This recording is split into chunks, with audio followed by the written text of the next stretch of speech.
안녕하세요. 저는 프린터나 팩스, 복사, 복합기 등을 업체에 판매하거나 빌려주고 관리해주는 회사를 운영하고 있습니다. 우연한 기회로 처음 다녔던 회사가 유명한 프린터 제조업체였고, 그 후로 관련 분야로 이직을 다니다 20년 전 드디어 제 사업을 시작하게 되었고, 어느새 60을 바라보고 있는 나이에 얼마 전 처음으로 겪는 황당한 일을 겪게 되었습니다. 취업을 준비하는 청년들이라면 면접 때 이런 질문 많이 받아봤을 거예요. 우리 회사에서 언제까지 일할 수 있나요? 저도 초반에는 회사를 함께할 직원들을 뽑을 때 참 많이 물어봤던 질문이에요. 당연히 사업주 입장에서는 이왕 일을 가르쳐 놓을 거 오랫동안 함께할 수 있는 사람을 뽑고 싶은 마음인 거죠. 저는 이곳을 평생 직장으로 생각하고 준비했습니다. 합격한다면 정년퇴직을 할 때까지 쭉 여기서 일하고 싶습니다. 다들 이렇게 말하고는 해요. 면접관이 어떤 의도로 질문을 하는지 알고 있으니 아마 당연한 거겠죠. 대답할 수 있는 말이 오래 다니겠다, 평생 다닐 거라는 것밖에 없는 거예요. 그래서 어느 날 문득 이런 생각이 들더라고요.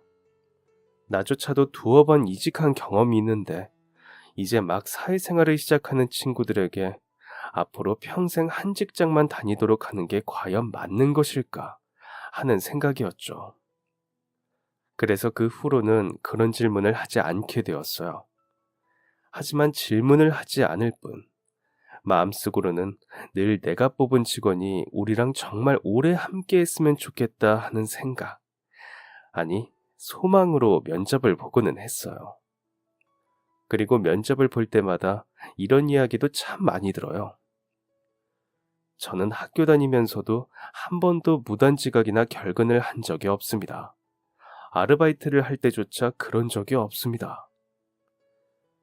회사에서 가장 원하는 인재상 중 하나가 아마 성실함. 그러다 보니 많은 지원자들이 자연스럽게 면접을 볼 때면 저마다 자신이 얼마나 성실한지를 어필하기 위해서 저런 이야기를 많이 해요. 지각 한 번, 결석 한 번 해본 적이 없다고요. 특히 개근상 같은 것을 탄 경험이 있는 학생들이라면 반드시 자기소개서에 넣고는 하더라고요. 20년간 회사를 운영하면서 수백 명 가까이 면접을 봤었어요. 제대로 세어보지는 않았지만 나름 탄탄한 중소기업이다 보니 공고를 내면 서류 지원만 해도 엄청났거든요. 사실 저는 개인적으로 제가 대학을 졸업한 게 아니다 보니 직원들의 서류를 꼼꼼하게 보는 편은 아니에요. 인사과에도 대학이나 학력 위주보다는 자기소개서를 중심으로 뽑았으면 좋겠다고 말하고는 하거든요. 그러다 보니 면접의 기회 또한 다른 회사보다 더 많이 주는 편이에요. 굳이 서울 안에 있는 4년제 대학을 나오지 않아도 일단 자기소개서를 봤을 때 사람의 내실이 좋다고 판단되면 불러서 이야기를 나눠보거든요. 그래서인지 우리 회사에는 겉으로 보이는 서류상의 능력보다 내면이 더 뛰어난 인재들이 많아요. 명문대학 간판만 보고 뽑았다면 이 친구들에게 이런 재능이 있는지조차 몰랐을 일이죠. 오늘 제가 이야기하고 싶은 친구 역시 조금 특이한 케이스였어요. 실업계 고등학교를 나와서 서울에서 나름 이름 있는 공과대학에 들어갔더라고요. 그런데 이력서에 중학생 때부터 아르바이트를 한 경험이 엄청 많이 기재되어 있더군요. 어린 나이부터 무슨 아르바이트를 이렇게 많이 했나 신기해서 서류를 쭉 읽어보니 가족관계에 아무도 기재하지 않았더라고요. 그리고 자기소개서를 읽어보니 거기에 자신이 보육원 출신이라고 쓰여 있었어요. 어릴 때 부모님이 보육원에 두고 갔고 그 이후로 만나지 못했다고요. 그 친구의 사연이 특이하기도 하고 어려운 환경 속에서 제 힘으로 살아남기 위해서 노력한 흔적이 보여서 면접을 부르게 되었어요. 그리고 무엇보다 어떤 사람들은 흠이라고 생각할 수 있는 보육원 출신이라는 점을 부끄럽게 생각하지 않고 오히려 이력서에 당당하게 기재한 것에 대해서도 이야기를 나누고 싶었죠. 그때가 벌써 10년 전인데도 불구하고 저는 아직도 그 친구와 면접을 봤던 장면이 뚜렷하게 기억이 남아요. 그만큼 신선한 충격이었거든요. 처음 면접을 보러 들어갔을 때 서글서글한 인상에 정말 착하게 생긴 청년이 앉아 있더라고요. 인상이 정말 좋았어요. 보통 면접에서 물어보는 이런저런 질문을 주고받다가 궁금해서 자기소개서에 적은 내용을 물어봤죠. 자기소개서를 보니 보육원 출신이라고 적혀 있더군요. 그런 이야기를 감추고 싶어 하는 친구들도 많고, 오히려 마이너스가 될까봐 면접 전에 일부러 이야기하지 않는 분들도 많은데, 굳이 적은 이유가 있나요? 사실 그 부분에 대해서 고민을 많이 했었습니다. 솔직하게 이야기하면 저는 평소에 보육원 출신이라는 것을 부끄럽거나 창피하게 생각하지는 않아요. 그런데 이전에 면접을 봤던 회사에서 가정교육의 부족함을 어떻게 채웠냐고 물어보시더군요. 보육원에 대해 잘 모른다면 그렇게 물어보실 수도 있다고 생각합니다. 가정이라는 울타리가 없으니 제가 어떻게 살아오고 어떤 가치관을 갖게 되었는지 궁금하신 점도 충분히 이해하고요. 하지만 이어지는 질문들에서 면접관님들이 보육원에 대한 선입견을 가지고 저를 대하고 있구나 하는 것이 느껴졌습니다. 그것 때문이었는지 아니면 제 능력이 부족해서였는지 모르겠지만 그 회사의 면접에서는 탈락했습니다. 그래서 이번에는 잠깐 고민을 했습니다. 과연 내가 보육원 출신이라는 점을 기재해도 되는 걸까 하고요. 하지만 며칠 고민하다 결국 이전에 지원했던 것처럼 제가 보육원에서 지냈다는 것을 적었습니다. 아무리 생각해도 저 스스로는 부끄러운 일이 아니었거든요. 오히려 어릴 때부터 단체 생활을 해왔기 때문에 회사에서 여럿이 일하는 근무 환경을 더 빠르게 적응할 수 있고 유연하게 대처할 수 있다고 생각합니다. 보육원에서 제가 어릴 때는 선생님과 형 누나들을 잘 따르는 법을 배우고 나이가 들어서는 동생들을 이끌어주는 법을 자연스럽게 터득했거든요. 또 남들보다 어려운 환경에도 처해봤기 때문에 그만큼 사회 경험이 풍부하고 어떤 상황에 직면해도 쉽게 포기하지 않고 이겨나갈 수 있는 의지와 책임감이 뛰어나다고 생각합니다. 보육원은 제가 부모님이 없이 버려지거나 가족들로부터 사랑받지 못하고 버려진 아이들이 지내는 장소가 아닌 스스로 책임감을 가지고 성장하고 자립할 수 있도록 해주는 곳이라고 말씀드리고 싶습니다. 이 부분에 대해서 정말 많이 생각하고 고민한 것이 느껴지는군요. 또 아르바이트 경력이 어린 나이부터 정말 많던데 그것도 보육원에서 지낸 것과 관련이 있나요? 네, 저는 어릴 때부터 대학을 가는 것을 목표로 했습니다. 저에게 보육원이라는 핸디캡이 있기 때문에 그 부분을 보완할 수 있는 스펙은 모두 갖춰야겠다 생각했거든요. 하지만 지원해줄 부모님이 없기 때문에 대학을 가기 위해서는 공부만 잘할 것이 아니라 학비도 마련해 둬야겠다고 생각했습니다. 학교 수업을 제외하면 일할 수 있는 시간이 충분하지 않고 또 학비가 만만치 않기 때문에 중학생 때부터 꾸준히 일을 해야지 마련할 수 있다고 생각해서 아르바이트를 많이 하게 됐습니다. 마지막으로 우리 회사 입사를 위한 포부 같은 게 있습니까? 저는 지금 이 자리까지 책임감과 목적의식, 그리고 제 노력과 의지로 왔습니다. 목표한 일은 반드시 해내는 사람이고, 솔직히 힘든 상황에서 약간은 지치기도 하지만, 그래도 마지막까지 포기하지 않고 해내왔습니다. 부모님이나 가족의 지원 없이 대학까지 졸업한 것처럼요. 그리고 부모님이나 가족이 없는 상황에서도 저는 누군가를 탓하거나 원망하지 않았어요. 이미 제가 바꿀 수 없는 일을 원망하느라 시간을 낭비하는 것보다 현재 상황을 더 좋게 만들 수 있는 방법을 찾는 게 효율적이라고 생각하기 때문입니다. 이 회사에 들어온다면 일은 처음이기에 배워야 할 부분이 많을 수 있지만 업무에 필요한 정신력이나 마음가짐은 오래전부터 충분히 탄탄하게 다져왔다고 자신할 수 있습니다. 단호하고 분명한 말투, 아주 똑부러지는 청년이었어요. 요즘 친구들 면접 준비를 워낙 많이 해서 긴장하지 않는 사람들도 많지만 그런 느낌과는 달랐어요. 머릿속으로 바쁘게 어떻게 하면 내가 면접관의 마음에 들 수 있을까를 계산해서 이야기하는 게 아닌 정말 솔직하게 자기 자신에 대해 표현하는 것이 느껴졌거든요. 말의 한마디에서 당당한 목소리에서 그리고 흔들림 없는 눈빛에서 내면이 얼마나 탄탄한 친구인지 알 수 있었죠. 쟁쟁한 다른 경쟁자들도 있었고 주변에서 보육원 출신이라 우려하는 사람들도 있었지만 저는 이 사람을 무조건 합격을 시키자고 밀고 나갔어요. 아는 사장님 중에는 보육원 출신 친구를 썼다가 갑자기 일도 나오지 않고 사라졌는데 연락할 가족도 없어서 난감했다며 말리기도 했지만 저는 한 번의 느낌이 팍 오더라고요. 이 친구를 무조건 뽑아야 한다고요.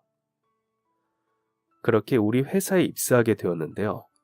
첫날부터 출근 시간 10분 전에 도착해서 일할 준비를 모두 마치고 제대로 배워보겠다며 요즘 사람들은 잘 가지고 다니지 않는 노트와 펜을 준비했더라고요. 옆에서 선임들이 이야기할 때면 작은 부분까지도 노트에 다 기록하는 거예요. 하다못해 우리 회사 화분에 물을 언제 주는지, 탕비실 인기 간식은 무엇인지까지 다 기록을 하더라고요. 하도 꼼꼼하게 메모를 해서 며칠 뒤에는 저희가 우스갯소리로 이러다 우리 화장실 가는 횟수까지 쓰는 거 아니야? 라고 할 정도였어요. 면접 때 이야기한 것처럼 신입일 때는 선임들 말을 잘 따르고 옆에서 보조하면서 열심히 배우고 몇 년 후 새로운 사원들이 들어왔을 때는 자신이 배웠던 점들을 차근차근 인내심 있게 알려주며 리더십을 발휘해 이끌어 주더라고요. 초기에는 바른 신입사원, 후에는 좋은 선배의 정석이었는데 그러다 보니 선임들에게는 사랑받고 후배들에게는 존경받는 직원이었죠. 처음에는 여러 가지 우려를 하며 굳이 다른 인재들을 놔두고 왜 그 친구를 뽑으려고 하냐고 하던 사람들도 시간이 지나면서 생각이 완전히 달라졌어요. 이 친구가 얼마나 성실하냐면 입사 이후 무려 10년 동안 단 한 번도 지각이나 결근을 한 적이 없어요. 결근은 하지 않을 수 있다고 하지만 10년 동안 지각 한 번 안 하는 것은 진짜 대단한 일이거든요. 사장인 저조차 어떨 때는 늦잠을 자기도 하고 차가 너무 밀려 회사에 늦게 도착을 하기도 해요. 회식하고 다음날 늦는 직원들도 꽤 있고요. 그런데 이 친구는 10년이라는 오랜 기간 동안 정말 단 한 번도 지각을 한 적이 없어요. 비가 내릴 때는 혹시나 발생할 교통체증을 고려해서 일부러 집에서 더 일찍 출발한다고 하는데 그래서인지 날이 궂은 날에는 오히려 평소보다 더 일찍 나와 있더라고요. 회식하고 늦게 들어가면서 다음날 다들 좀 천천히 나오라고 이야기를 해도 이 친구는 혼자서 원래 출근 시간에 딱 맞춰서 나와 차례대로 오는 직원들에게 커피도 한 잔씩 내밀더라고요. 정말 성실함에 있어서는 그 누구도 견줄 수 없는 친구예요. 시간 약속도 아주 칼 같은 친구인데 그래서 거래처 대표님들에게도 칭찬이 끊이지를 않았어요. 스케줄을 잡으면 정시에 딱 맞춰서 도착하고 너무 예의도 바르고 성실하다고 하는데요. 아무리 작은 일로 점검을 불러도 바로 달려와서 상태를 살펴봐주고 혹시나 모르는 부분이 생기면 아주 친절하게 설명을 해준다고 하더라고요. 기본적인 것들을 질문할 때면 귀찮을 수도 있고 나이가 많은 대표님들은 같은 부분을 여러 번 물어볼 때도 있는데 그럴 때도 매번 친절하게 답변을 해줘서 너무 좋다고 하더라고요. 외모도 훈훈하고 마음씨도 곱다 보니 거래처에 방문할 때마다 여직원들에게도 인기가 꽤 많다고 하더군요. 그 친구가 일한 지 3년 차에 저랑 둘이 함께 술을 마시게 되었어요. 보통 3년 차쯤 되면 이직 고민을 많이 하는 시기라 그때 직원들이랑 같이 술을 마시면서 솔직하게 이야기를 주고받거든요. 이직을 한다고 하면 아쉬움은 남지만 그래도 신중하게 고민하고 결정했을 일이기 때문에 제가 말릴 수는 없어요. 또 이직을 하려고 생각했다면 지금 회사 생활에 어떤 문제점이나 부족함이 느껴졌거나 혹은 아예 다른 꿈이 있어서일 수도 있죠. 만약 일하면서 우리 회사에 부족한 점이나 문제점이 있다면 제가 알아두면 앞으로 더 좋은 일터로 만들어갈 수 있기도 하고요.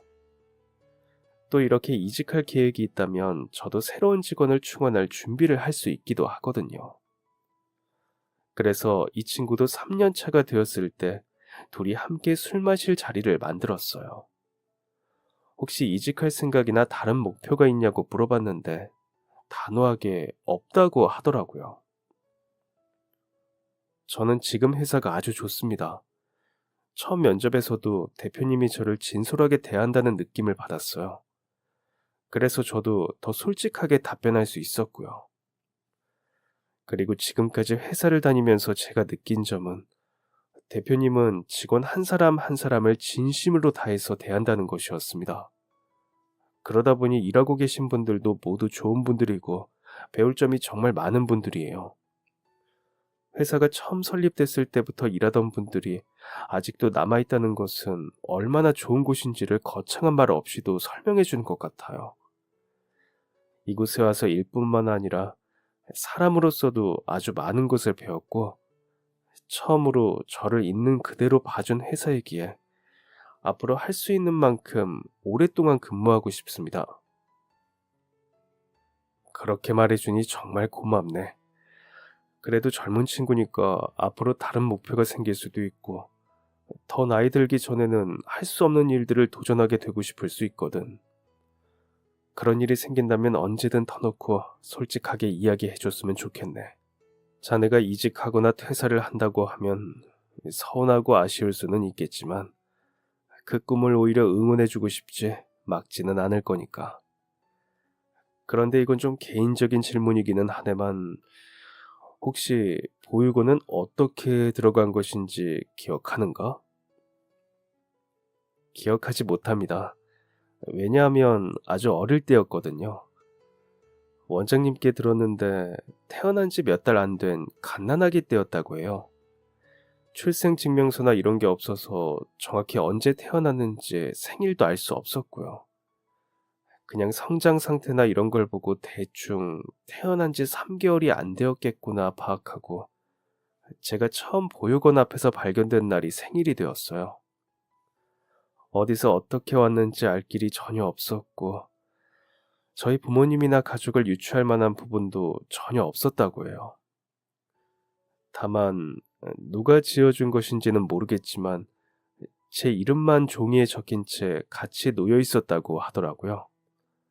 그래서 제가 어떻게 보육원에 오게 되었는지, 가족들은 어떤 분들이었는지 알 수 있는 건 아무것도 없지만 제 이름은 지어주신 것을 보면 그래도 저를 아끼는 마음이 조금은 있었지 않을까 생각해요. 이름을 지어준다는 건 애정이 있어야 하는 거니까요. 워낙 마음이 착한 친구라서 그런지 보통이라면 왜 부모님이나 가족들이 자기를 버렸을까 원망할 수도 있는데 오히려 이름을 지어줄 정도로 애정이 있었다고 이야기를 하더라고요. 그 아이는 그만큼 마음이 참 따뜻한 친구였어요. 자신을 버린 부모님이나 가족들도 원망하지 않을 정도로 말이죠. 3년 차에 이직 생각이 없다며 오랫동안 일을 하고 싶다던 그 친구의 말은 사실이었어요. 그래도 한 번은 이직을 할 수도 있지 않을까 생각을 했는데 그 다음 해가 되어도 재계약에 응하더라고요. 그리고 그 다음 해가 되어도 또 재계약을 마쳤고 어느새 7년 동안이나 우리 회사에서 일하고 있었어요. 그렇게 좋은 직원이 함께 해준 덕분인지 우리 회사는 점점 더 성장을 했고 직원도 많아졌어요. 사무실도 확장해서 오래된 건물이기는 하지만 3층짜리 빌딩에 들어갔고 직원들이 많아지면서 아래층에서 편하게 식사를 할 수 있도록 휴게 공간을 크게 만들었어요.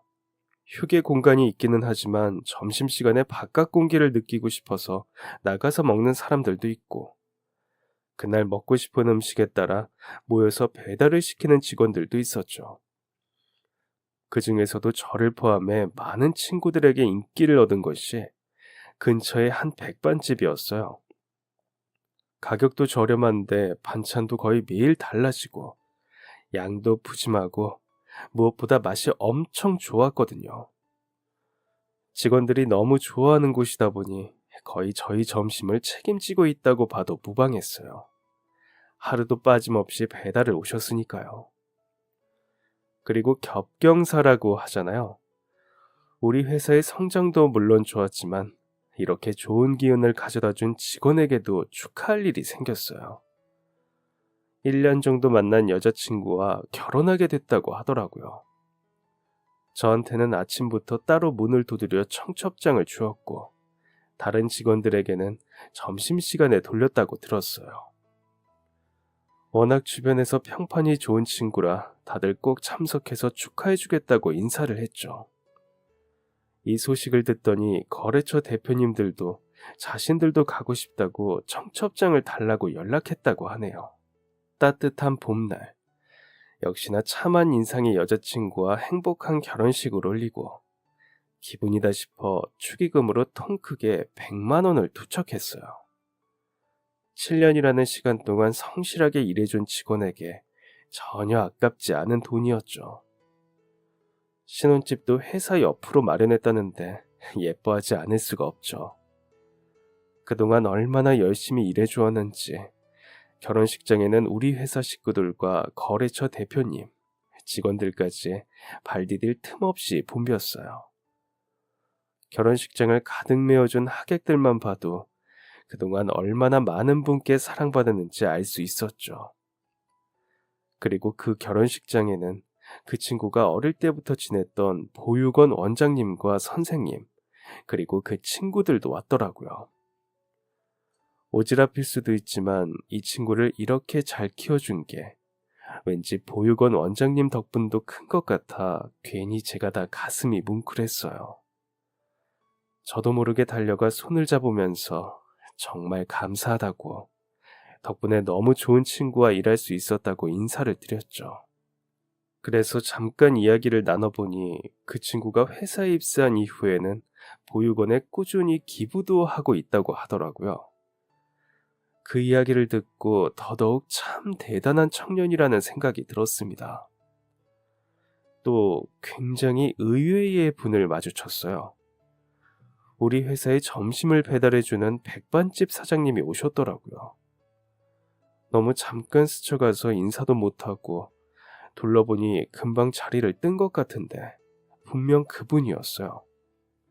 우리 회사에 거의 날마다 오시는 분이니까 그 사이 안면이라도 텄나 보다 생각이 들었는데, 한편으로는 이 친구라면 충분히 백반집 사장님이랑도 친해졌을 수 있겠다 싶었죠. 그래서 그때는 별로 이상하게 생각하지 않았어요. 그렇게 결혼하고 처음으로 제대로 긴 휴가를 썼어요. 제가 이참에 신혼여행도 가고 푹 쉬다 오라고 일부러 휴가를 좀 길게 내줬거든요. 해외여행도 한 번도 가보지 못했다고 해서 아는 사람 중 여행사를 하는 분이 있어 저렴한 가격에 좀 해주라고 소개해줬어요. 제 덕분에 괌에 가게 됐다고 얼마나 기뻐하는지, 20대 면접 볼 때도 못 봤던 해맑은 미소를 30대가 되어서야 볼 수 있더군요.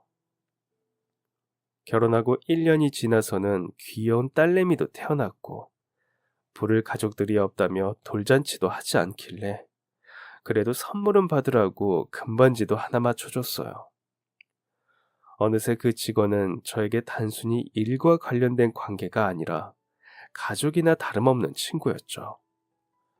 젊은 친구가 그렇게 오랫동안 지가 결근 문제 하나 없이 성실하게 일해줬으니 오히려 그런 직원이 일해줘서 제가 더 고마움이 컸어요. 제가 베풀수록 그 친구는 더욱 성실하게 일을 해줬고, 그럴수록 저는 고마워서 더 잘해주고 돈독한 관계를 쭉 이어갈 수 있었죠. 그렇게 어느새 우리 회사에 일한 지도 10년이 되었어요.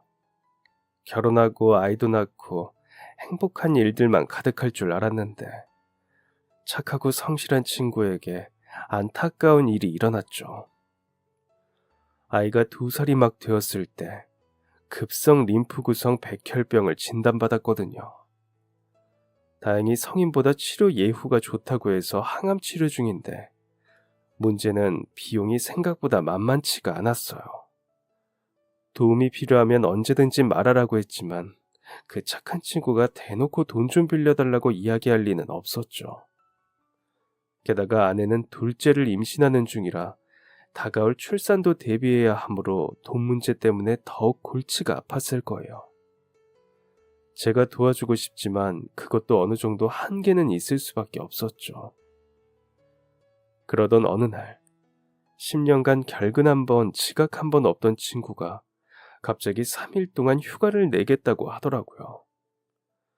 무슨 일로 휴가를 쓰냐고 물었더니 어머니가 돌아가셔서 장례식에 참석해야 한다고 하길래 굉장히 황당했습니다. 왜냐하면 이 친구는 자기 부모님이나 가족에 대해 전혀 알지 못하는 갓난아기 때 보육원 앞에 버려진 고아였으니까요. 이게 무슨 황당한 소리인가 싶었는데 진지한 표정을 보니 농담이 아닌 것 같았어요. 물론 이런 일로 농담을 할 친구도 아니었고요. 저도 어젯밤에 급하게 연락받았습니다. 보육원 원장님이 저희 어머니 지인분이 연락했다고 하면서 돌아가셨으니 장례식에 와달라고 부탁했다고 하더라고요. 자세한 이야기는 거기 가봐야 알 수 있을 것 같아요. 그동안 어머니를 포함해서 우리 가족과 관련된 그 어떤 연락도 받은 적이 없었어요. 이번이 처음이라 혹시 어머니가 아니더라도 왜 저를 아들이라고 생각했는지라도 알고 싶어요. 회사가 바쁜 시기에 정말 죄송합니다. 10년 동안 한 번도 이런 일이 없던 친구였기에 저는 알겠다고 대답했습니다. 그리고 저랑 직원들도 참석할 수 있게 장례식장이 어디인지 알려달라고 했죠. 직원은 아직 어머니라고 확실한 것도 아니라 괜히 헛걸음할지 고민이라고 하더라고요. 혹시 자네 어머니가 맞다면 이번에 가보지 못한 것이 후회할 것 같아. 그러니 아니라고 해도 아는 분은 아니지만 마지막 가는 길을 배웅해 준 거라고 생각하면 되니까 어딘지 부디 알려줘. 이따 퇴근하고 들리겠네. 직원은 장례식장의 위치를 알려주고 바로 회사를 빠져나갔습니다. 하루 종일 마음이 꽤 심란하더군요. 고아였던 직원이 갑자기 어머니가 돌아가셨다고 하니 그럴 수밖에요. 대체 이게 무슨 일일까 궁금하기도 하고 걱정되기도 하더라고요. 그래서 회사 업무가 끝난 후 같이 참석하겠다는 직원들과 함께 서둘러 장례식장으로 달려갔습니다. 갔더니 그 친구가 상주복을 입은 분 옆에서 같이 자리를 지키고 있더라고요. 오셨어요. 와주셔서 감사합니다. 회사 끝나자마자 달려왔네. 그래, 자네 어머니가 맞나? 아직 확실히는 모르겠습니다. 유전자 검사를 의뢰해둔 상태거든요. 절 올리시겠어요? 직원의 안내에 따라 앞으로 다가갔더니 그제야 영정사진의 얼굴이 눈에 들어왔습니다. 그리고 사진 속 사람을 한 번에 알아볼 수 있었어요. 다시 한번 눈을 비비고 봐도 분명 제가 아는 그분이었습니다. 저는 영정사진 속 그분을 한참을 들여다봤어요. 이분이 직원 어머니라니 아무리 머리를 쥐어짜내도 무슨 일인지 감조차 오지 않았습니다. 그렇게 인사를 드린 후 다시 직원을 따라 구석자리로 가서 앉았습니다. 직원은 음식이랑 마실 거리를 챙겨서 오더니 상주복을 입고 있는 분과 같이 와서 자리를 잡고 앉았어요. 아니, 이게 다 어떻게 된 일인가? 저분은... 자네 저분 누구인지 아나? 저도 처음에 사진을 보고 황당했어요. 제가 아는 분일 거라고 생각도 못 했거든요. 아니, 그러면 어머니일지도 모르는 분이 몇 년 동안 우리 회사에 백반을 배달한 건가? 그게 제가 있었던 보육원에 연락하신 게 바로 이분이에요. 돌아가신 사장님이 운영하던 백반집에서 오랫동안 함께 일하셨다고 해요. 저는 그 직원분과 인사를 나누고 더 자세한 이야기를 들을 수 있었어요. 저희 백반집은 사실 매출도 좋은데 다른 매장도 몇 군데 더 있어서 그냥 일반 동네 식당보다는 훨씬 규모가 커요. 사장님이 살아생전 건물도 매입을 해두었는데 거기 유명 업체들이 입점하면서 월세만 해도 꽤 된다고 하더라고요. 주변에서는 알짜배기 부자라고 입을 모을 정도죠. 돈도 꽤 있고 사업 운영도 대단한 분이셨는데 그동안 가족들을 한 번도 본 적이 없어요. 사장님이 개인사를 잘 이야기하지 않아서 다는 듣지 못했지만 어릴 때 부모님이 돌아가시고 가족들도 없다고 하더라고요. 요즘은 재혼도 많이 하고 늦은 나이에도 결혼하는 사람들 많다고 이야기했는데 자기는 세상에 하나뿐인 가족이 있다고 그런 건 필요 없다고 웃으시면서 이야기하시고는 했어요. 그 얘기를 들을 때마다 솔직히 저는 농담인 줄 알았어요. 그래서 우리 사장님이 그냥 비혼주의구나 하고 넘겼거든요. 저는 사장님이 처음 백반집을 동네에서 차릴 때부터 같이 일했어요. 우리 집은 아버지 일찍 돌아가시고 어릴 때부터 엄청나게 어렵게 살아서 초등학교 때부터 할머니 따라서 폐지 줍고 중학교 때부터 아르바이트 하면서 먹고 살았어요. 그러다 고등학교 때 동네 식당에서 아르바이트 하려고 시작한 건데 사장님이 너무 좋아서 지금까지 일을 하게 된 거죠. 그러다 보니 사장님 역시도 오랫동안 저를 봐오면서 많이 의지하셨어요. 저 볼 때마다 자기 아들 생각난다고, 자식 같다고 하시면서 제가 도움도 많이 받았죠. 몇 년 전부터 간암 때문에 치료를 받고 계셨는데 올해 들어서 급격하게 상태가 더 나빠졌어요. 그래서 갑자기 몸을 일으키지 못하기도 하셔서 집 비밀번호도 저한테 알려주시고 혹시 연락 안 되면 한 번씩 들여다 봐달라고 하셨는데 지난주에 가보니 쓰러져 계시더라고요. 병원에 입원했는데 이제 손 쓸 수가 없다고 해서 집에 오신 지 일주일 만에 세상을 떠나신 거예요. 돌아가신 후에 집 정리를 제가 하게 됐는데 누워 계시던 곳에 일기장이 하나 있더라고요. 처음에는 이게 뭔가 싶어서 들었는데 거기서 갑자기 웬 오래된 메모지 하나가 떨어졌어요. 흰 종이가 누렇게 변하고 오랜 시간 여러 번 꺼내서 본 것처럼 손때가 많이 묻었더라고요. 어떤 보육원 이름이랑 전화번호 그리고 사람 이름 하나가 적혀 있었어요. 남자 이름이었는데 일기장을 읽어보고 사장님이 그동안 이야기하셨던 하나뿐인 가족이 오래전 보육원에 두고 온 아들이라는 걸 알게 됐어요. 일기장에는 한 권 가득 빼곡하게 아들에 대한 그리움이 적혀 있더라고요.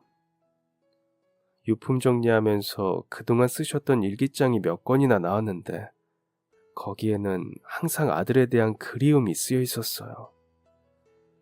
그래서 고민하다가 이렇게 보고 싶어 하시는데 이미 돌아가셨지만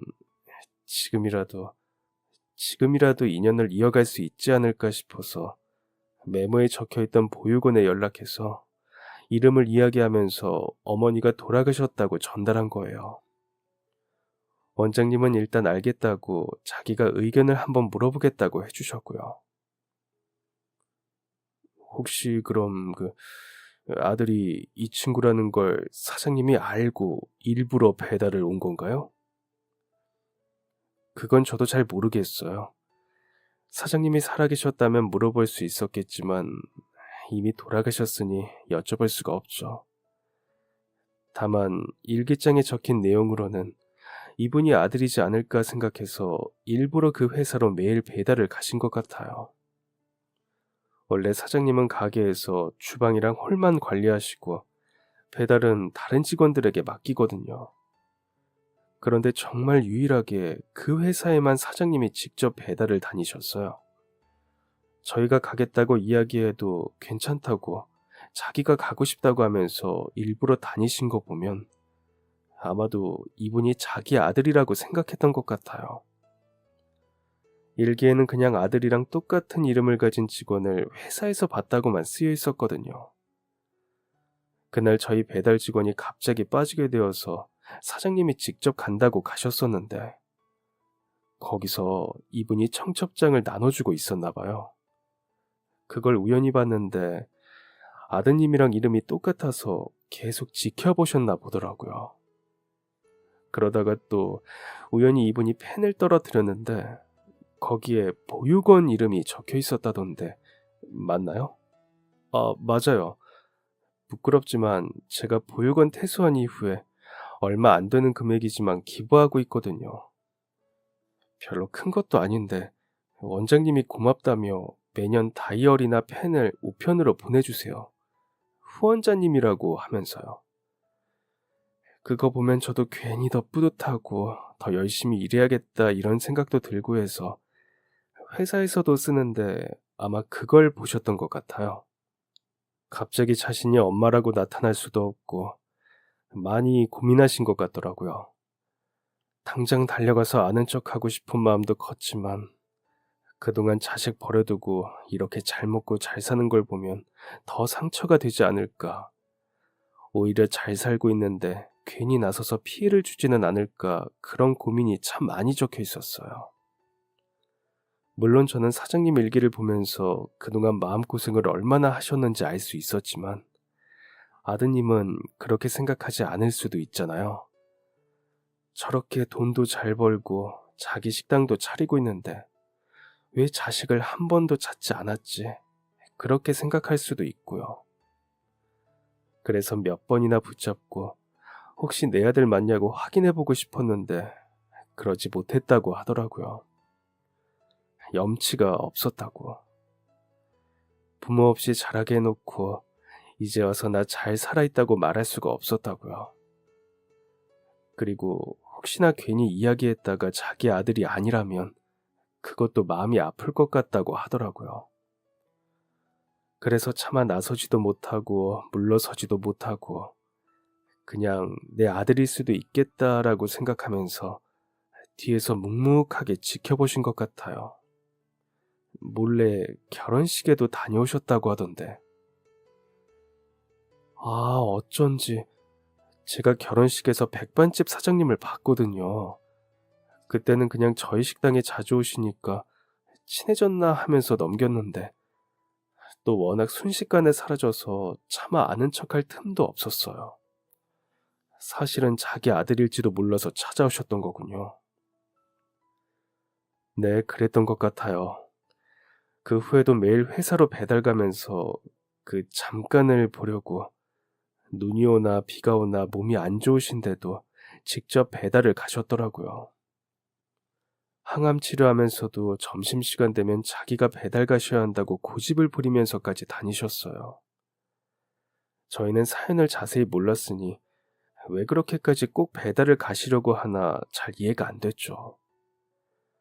아프니까 저희한테 맡겨두고 좀 쉬시라고 이야기해도 병원에 있다가도 점심시간이 되면 옷을 갈아입고 나오시고는 했어요. 의사 선생님이 절대 안정을 취해야 한다고 아무리 말리고 설득해도 안 되더라고요. 상상이 안 돼요. 아들이라고 차마 말도 못하고 계속 몇 년을 뒤에서 지켜보는 마음이 어떤지요. 그동안 얼마나 혼자서 속을 태우셨을까 생각하면 너무 마음이 아파요. 그래서 괜히 제가 오지랖을 부려봤어요. 마지막 가는 길이라도 아드님이 직접 오셔서 자리를 지켜주시면 정말 좋을 것 같아서요. 솔직히 말씀드리면 진짜 오실 줄은 몰랐어요. 그래서 오셨을 때 너무 감사하더라고요. 진짜 어머니도 아닌데 무슨 장례식이냐고 모르는 일이라고 넘겨버릴 수도 있는데 이렇게 대표님이랑 직원분들까지 다 찾아주시고 사장님 가시는 길이 한층 더 따뜻해질 것 같아요. 정말, 정말 감사합니다. 저도 자식 키우는 입장에서 그런 사연을 들으니 마음이 아프더라고요. 이름까지 지어주고 보육원 연락처까지 30년이 넘도록 간직하면서 버리지 못한 채 남겨둔 마음이라면 분명 정말 어쩔 수 없는 사연이 있어서 아이를 두고 온 것이겠죠. 자식들 어릴 때는 수련회만 가도 걱정되고 집에 늦게만 들어와도 혹시 무슨 일이 생기지는 않을까 싶어 잠도 못 이루는데 생판 모르는 남에게 아이를 맡기고 돌아서는 부모의 마음은 얼마나 무거웠을까요? 그런 생각을 하니 아들과 같은 이름에 자신이 두고 온 보육원의 펜을 가지고 있는 것만으로도 그 뒤를 몇 년이나 지켜온 백반집 사장님의 마음을 조금이나마 헤아릴 수 있는 듯 했어요. 혹시나 내 자식일지도 모른다는 작은 실마리만으로도 간절하게 매달리고 싶었을 테니까요. 그리고 얼마 후 두 사람이 진짜 가족관계인지 알 수 있었어요. 직원이 유전자 검사 결과를 받았다면서 대표실로 와서 알려주더라고요. 두 사람은 유전자 검사 결과 가족일 가능성이 높다고 했어요. 이미 세상을 떠나시기는 했지만 그래도 마침내 직원은 자신의 진짜 가족을 찾을 수 있었죠. 이후 친자 관계인 것이 증명되어 사장님의 유산도 물려받았다고 하는데요. 아픈 딸의 병원비와 수술비를 마련하기 위해서 고생하던 직원 앞에 갑작스러운 선물이 떨어진 거나 다름없었어요. 제가 어머니에게 뭐 하나 해드린 것도 없는데 평생을 힘들게 일군 재산을 감히 받아도 되는지 모르겠어요. 유전적으로 자식이기는 하지만 그동안 저는 아무것도 한 게 없는걸요. 갑자기 나타나서 유산만 받는다는 게 왠지 마음이 편하지 않습니다. 자네도 자식 키우는 부모니까 알 거야. 내 자식한테는 무엇이든 해주고 싶은 마음 말일세. 그래서 자네도 힘들게 일하면서 딸아이 병원비를 벌고 있는 것 아닌가. 그리고 나 역시 부모로서 내 자식에게 무엇이든 해주고 싶은 마음 이해하네. 그러니까 만약 내가 백반집 사장님이었다면 오히려 자네가 유산을 받아야 마음이 편할 거야. 소중한 내 자식한테 그동안 부모 노릇 한 번 못하고 다른 사람 손에 자라도록 했으니까. 다른 친구들은 부모님의 사랑을 듬뿍 받으며 자랄 때 보육원에서 고아로 자라게 했으니 마음의 짐이 아주 무거웠을 걸세. 한 번도 곁에 있어주지 못했던 부모의 빈자리를 뒤늦게라도 남긴 유산으로 도움이 될 수 있다면 참 다행이다. 그렇게 생각할 것 같아. 그동안 아무것도 해주지 못했는데 이제라도 도움이 될 수 있다면 정말 기쁠 거야. 자네가 유산을 물려받는 걸 돌아가신 어머니도 바랄 걸세. 제 이야기가 도움이 되었는지는 모르겠지만 고민하던 직원은 결국 유산을 물려받았는데요. 덕분에 딸아이 수술비도 빚을 내지 않고 낼 수 있었고 둘째 출산을 위한 준비도 할 수 있었다고 하더라고요. 그리고 그동안 자기를 많이 도와주고 장례식까지 와준 게 정말 고맙다며 제가 좋아하는 비싼 양주까지 선물을 받았어요. 꽤 유명한 식당을 물려받았으니 혹시나 회사를 그만두는 건 아닐지 하는 생각을 사실 아주 조금 했습니다. 만약 제 앞에 갑자기 더 돈을 많이 벌 수 있는 곳이 나타난다면 거절하기 쉽지 않을 것 같거든요. 그런데 이 친구 너무 착한 건지 바보 같은 것인지 그 가게를 다른 사람에게 팔았다고 하더라고요. 아니, 판 게 아니라 그냥 주었다고 하더라고요. 바로 오랫동안 백반집 사장님의 곁을 지켰던 보육원에 연락을 한 바로 그 직원에게 말이죠. 자기는 가게 운영에 대해 잘 알지도 못하고 그동안 식당을 관리해 본 적도 없다며 괜히 맡았다가 오히려 잘 되고 있던 백반집을 말아먹을 수도 있다고 했다고 하네요. 그러니 가게가 아주 작은 식당일 때부터 일해오고 곁에서 운영하는 것을 도와온 사람이 맡아서 해야 한다고요. 어머니가 평생을 일궈서 만들어낸 소중한 유산을 자기가 손을 댔다가 망가지면 안 되지 않냐면서 말이죠. 그래서 가게는 초기부터 백반집에서 일해온 직원이 물려받게 되었는데요. 매출이 좋은 곳이라고 하니 무조건 욕심을 낼 수도 있는데 참 대단하다는 생각이 들었습니다. 그리고 꽤 막대한 유산을 물려받은 이후에도 그 친구는 한결같이 우리 회사에 출근하고 있는데요. 이제 어느 정도 돈 걱정이 없으니 마음이 풀어질 법도 한데 갑작스러운 어머니 장례식에 찾아와줘서 정말 고맙다며 오히려 전보다 더 열심히 근무를 해주고 있어요.